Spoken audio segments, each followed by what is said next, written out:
তাহলে রান্নাঘর থেকেই প্রত্যেককে শুভকামনা জানিয়ে আজকের পর্ব শুরু করছি। আজ আমি শীষ পালংয়ের একটি রান্না নিয়ে এসেছি, নিরামিষ রান্না। একটু অন্যরকম করে রান্নাটা করেছি, খেতে ভীষণই সুস্বাদু। তো কীভাবে বানিয়েছি দেখতে থাকুন। এখানে আমি নিয়েছি গাজর, আলু, শিম, বেগুন আর অবশ্যই শীষ পালং। এখানে পোস্ত আমি নিয়েছি, এছাড়া নিয়েছি কাসুন্দি, এছাড়া নিয়েছি কালো জিরে আর শীষ পালং আমি কেটে ধুয়ে আবার জল শুদ্ধ এখানে ধুয়ে আমি জল শুদ্ধই বসিয়ে দেবো গ্যাসে। প্রথম আমি দুবার ধুয়ে নিয়েছি, তারপরে কেটে জল দিয়ে এখন আমি বসিয়ে নিচ্ছি। দিয়ে ঢাকা দিয়ে দিলাম। একটু যখন সামান্য ফুটে উঠবে তখন আমি এর মধ্যে চিনি দিয়ে দেবো। চিনি দেওয়ার কারণ হচ্ছে এটার একটা সবুজ ভাব বজায় থাকবে, আর হচ্ছে এই একটু মিষ্টি জলটা টেনে শাকটাও একটু মিষ্টি মিষ্টি হবে। এখানে আমি খোসা শুদ্ধ ছোট আলু নিয়েছি আর খোসা ছাড়িয়ে গাজর নিয়েছি টুকরো টুকরো করে কেটে। এবার আমি তিল নিচ্ছি, যেটা আমি পোস্ত আর একটা কাঁচা লঙ্কা দিয়ে বেটে নেব।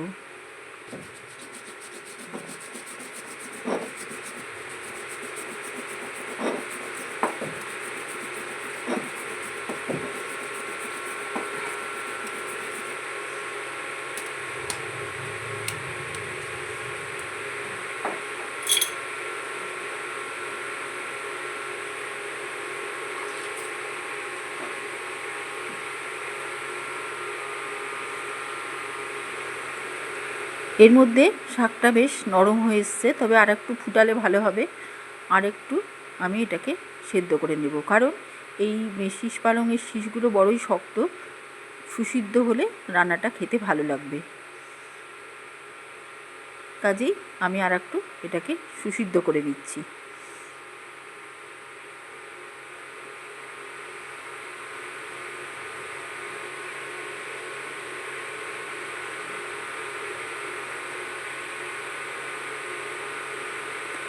একটা জায়গায় আমি শিমের আঁশ ছাড়িয়ে ছোটো ছোটো টুকরো করে শিম কেটে, এখানে 5-6টা শিম আছে, আর একটু জলে আমি এটাকে একটু ভাপাতে বসিয়ে দিয়েছি। শিমটাও নরম হলে খেতে ভালো লাগবে, জাস্ট একটু নরম হবে, খুব একটা ভাপাবো না।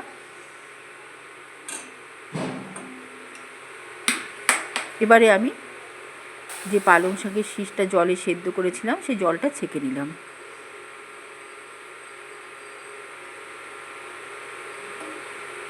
এখানে আমার অর্ধেকটাই রান্না হয়ে থাকলো, সেদ্ধ হয়ে থাকলো। এবারে আমি সর্ষের তেল নিলাম কড়াইতে।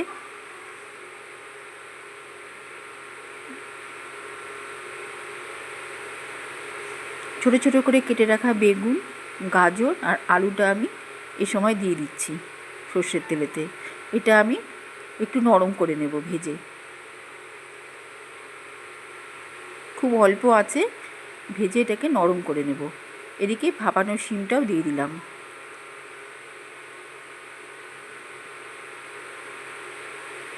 এবারে লবণ দিলাম,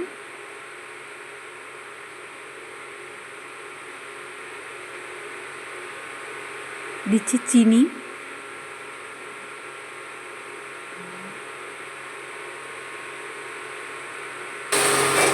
দিয়ে ঢাকা দিয়ে দিলাম।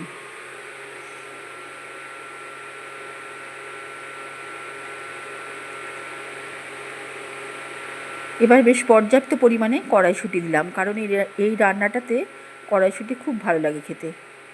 দিয়ে আবার ঢাকা দিলাম। এটা এবার তেলেতেই ভাজা ভাজা হবে, এখানে কিন্তু জল মেশানো নেই। যে জলটা দেখা যাচ্ছে সেটা সবজির জল।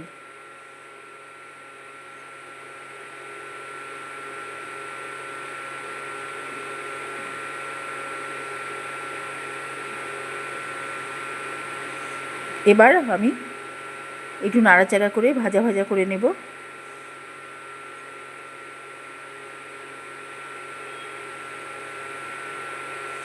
কালো জিরে দিয়ে দিলাম,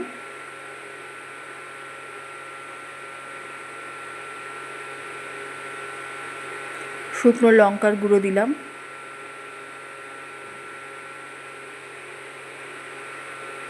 আর দিলাম জল।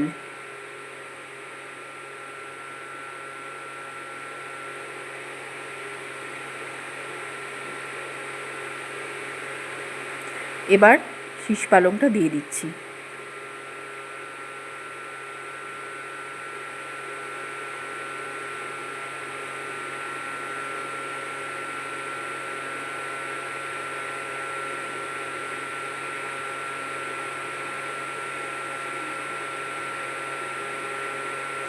এবারে ঢেকে দিচ্ছি, মশলা জলে সেদ্ধ হবে সব কিছু।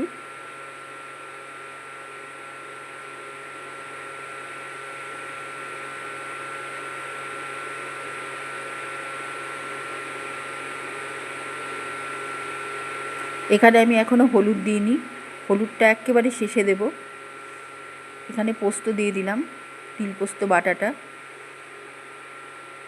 কিছুটা পোস্ত এখান থেকে তুলে রেখে দিচ্ছি, এটা আমি ফোড়নে দিব।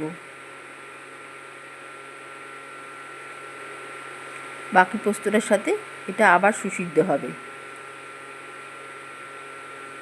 এখন আমি কাঁচা টমেটো এখানে দিয়ে দিলাম। এবার ভেপারে টমেটোটাকে সেদ্ধ হবে, এর সাথে এই মশলা জলের সাথে ভেপারে সেদ্ধ হবে।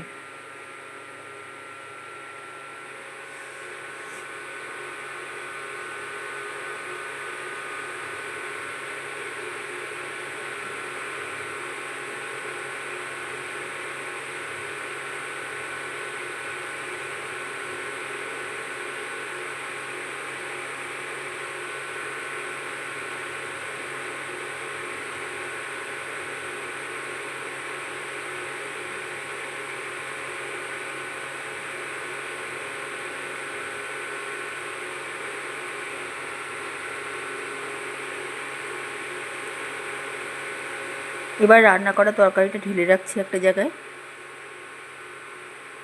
কড়াই ধুয়ে এবার আবার গ্যাসে বসিয়ে দিচ্ছি, দিয়ে সর্ষের তেল দিচ্ছি।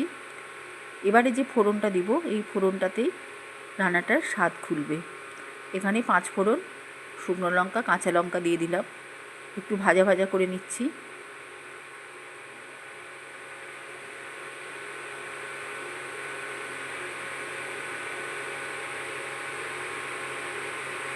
এবারে টমেটো দিয়ে নিচ্ছি, যেটা ভাপিয়ে নিয়েছিলাম সবজির সাথে।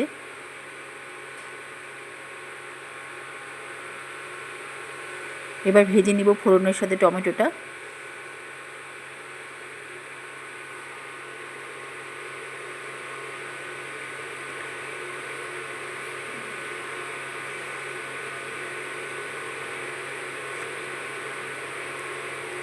এ সময় আমি হলুদ দেব, তার আগে পোস্ত বাটা দিয়ে দিলাম। হলুদ দিচ্ছি, জিরের গুঁড়ো দিব, আর দিব কাসুন্দি। কাসুন্দিটা দেওয়ার সময় ক্যামেরা অফ হয়ে গিয়েছে বলে আমি এটা দেখাতে পারিনি। লবণ দিলাম। এই যে ফোড়নটা, জিরের গুঁড়োর পরেই আমি কাসুন্দিটা দিয়েছিলাম। যাকে এবারে ফোড়নের মধ্যে আমি সেদ্ধ করে রাখা সবজিটা ঢেলে দিলাম।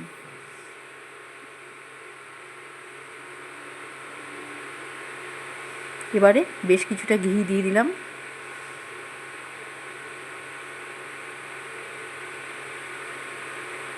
একটু ধনে পাতা দিয়ে দিলাম। এ সময় বেশ তেল ছাড়বে যখন, তখন আমি গ্যাস অফ করে দেব। গরম ভাতের সাথে